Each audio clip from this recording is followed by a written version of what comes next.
Bonjour et bienvenue sur Alform.com, la plateforme de formation Alform. Toujours dans l'introduction, toujours Ludovic Kenegdu, et on va dans cette vidéo présenter le produit qu'on va utiliser qui s'appelle donc Red Hat Linux Atomic Host.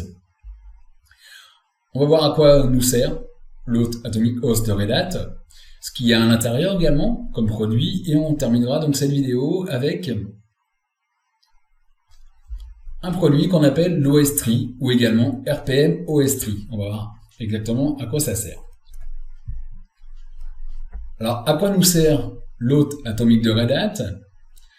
Alors, déjà dans un premier temps, il faut savoir que c'est une variante de la version Red Hat Enterprise Linux 7, ou 7, pardon, en français.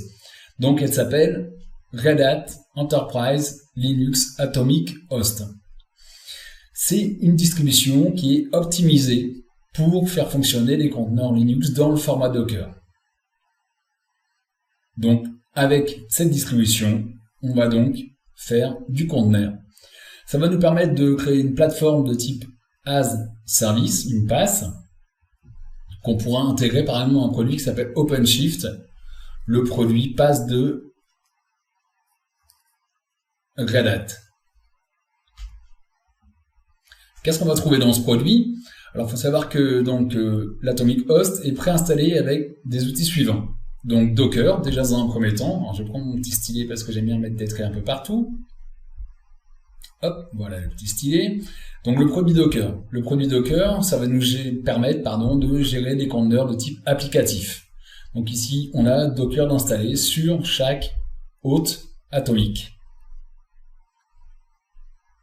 Donc, on va se retrouver avec des conteneurs, ici. En plus de Docker, on va trouver un produit qui s'appelle Kubernetes, que je vais vous présenter un peu plus tard. C'est l'orchestrateur de Google, tout simplement, qui va nous permettre d'orchestrer nos conteneurs. Alors, sur Docker, il y a d'autres orchestrateurs. Il y en a un qui s'appelle Swarm, qui est natif, mais Red Hat a fait le choix de Kubernetes, donc l'orchestrateur de Google.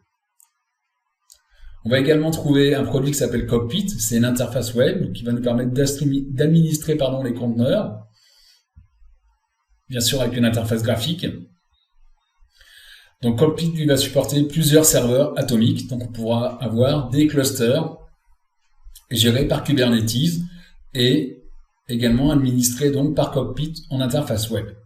On va trouver un dernier produit qui s'appelle le Cloud Init. Ça va nous permettre tout simplement de configurer les instances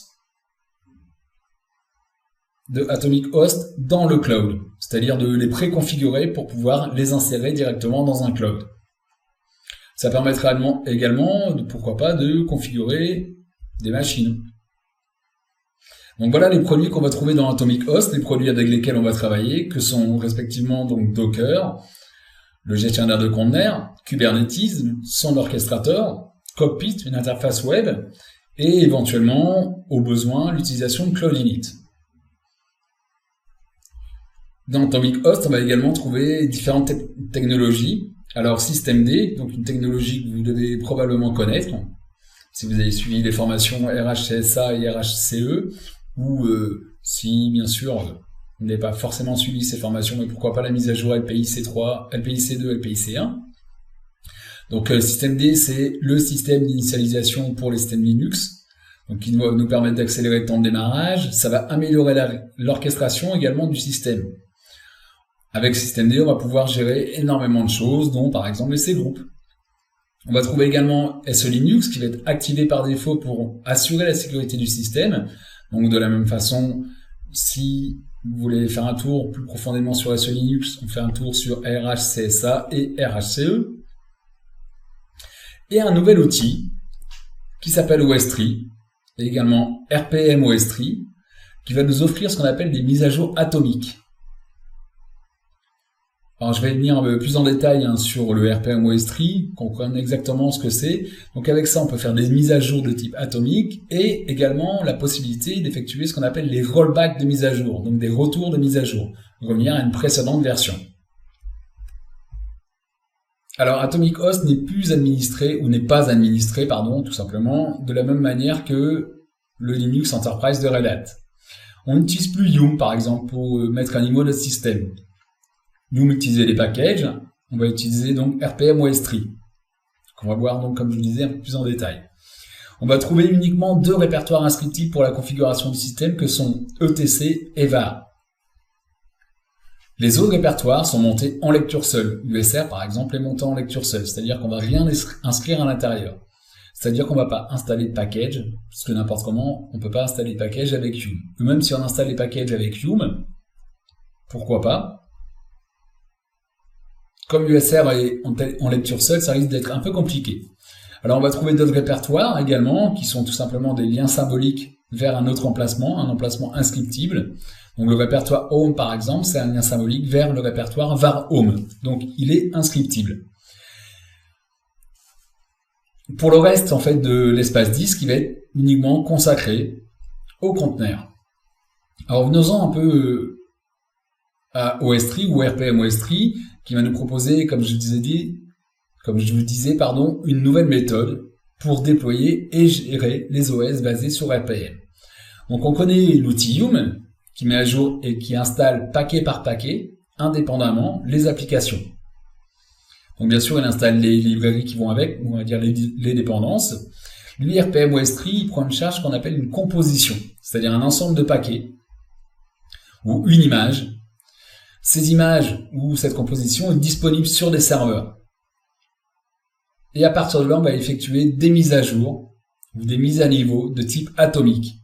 C'est-à-dire qu'on va prendre la composition, ou du moins l'OS va prendre la composition et mettre à jour un certain nombre de packages, va mettre à jour l'OS, contrairement à Yum, qui mettait à jour et qui installait paquet par paquet indépendamment.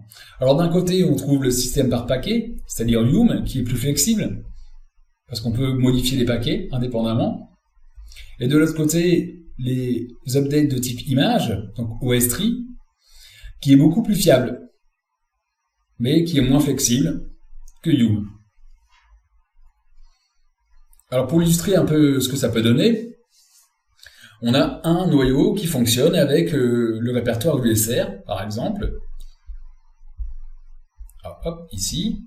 Donc un noyau qui tourne avec le répertoire USR en lecture seule, notre ETC et le var. Notre ETC qui a pu être modifié éventuellement, si on a fait une configuration particulière.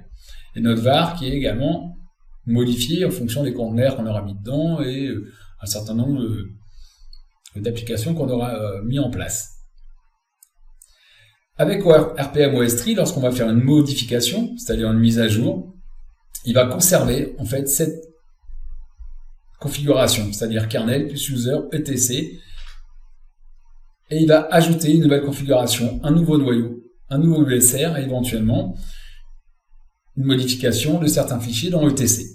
var, lui, ne sera pas modifié en aucun cas. Donc on aura un nouveau noyau qui est en train de tourner. Mais on conserve l'ancien, ce qui nous permet de pouvoir restaurer éventuellement l'ancien noyau. Donc là, on a un noyau qui tourne, le noyau qu'on a mis à jour, qui est présent ici, donc qui tourne avec son USR, son ETC, et on va récupérer l'ancien noyau, l'ancien USR, éventuellement les ETC, et ça va nous permettre donc de restaurer. Et donc on peut restaurer, on peut jouer avec, passer de l'un à l'autre comme ça, restaurer, re-restaurer, et ainsi de suite. Donc ça c'est le fonctionnement d'OS-Tree. Vous voyez que c'est bien différent du système de package, parce qu'en fait on va tout simplement mettre à jour une image complète. Alors on aura l'occasion de le mettre à jour, notre système, donc on aura l'occasion de voir ce que ça donne. Aussi bien une mise à jour qu'un rollback dessus. Donc voilà pour cette vidéo qui concerne donc la présentation de l'hôte atomique de Red Hat. Donc maintenant on sait à quoi ça sert. Ça sert donc à gérer tout simplement des conteneurs. On sait que c'est différent de Red Hat Enterprise Linux, mais qui s'appuie sur cette distribution, la version 7 en l'occurrence. On a vu qu'il y avait des produits qui étaient déjà préinstallés dans Atomic Host, des produits comme Kubernetes, des produits comme Docker bien sûr, mais également Cockpit ou Cloud Init lorsqu'on en a besoin, et que au niveau des mises à jour, c'est-à-dire de l'administration du système, c'était bien différent de Red Hat Enterprise Linux version 7, c'est-à-dire qu'on n'utilise plus du Yum, de la gestion de paquets indépendante comme on faisait sur une version Linux classique, on va dire, on utilise RPM OS-Tree, ou OS-Tree tout simplement, qui va mettre un jour une composition, une image de notre OS. Donc je vous dis à très bientôt sur alphonse.com.